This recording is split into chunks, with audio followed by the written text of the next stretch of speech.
Ang totoo, wala tayong dinala sa mundong ito at wala rin tayong madadala pag alis dito. Kaya kung mayroon na tayong pagkain at pananamit, dapat na tayong makontento.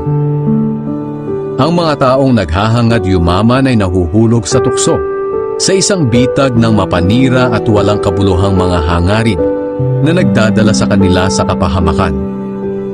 Sapagkat ang pag-ibig sa salapi ang siyang ugat ng lahat ng kasamaan. Ang sobrang paghahangad ng salapi ang nagtulak sa iba na tumalikod sa pananampalataya at nagdulot ng maraming paghihinagpis sa buhay nila.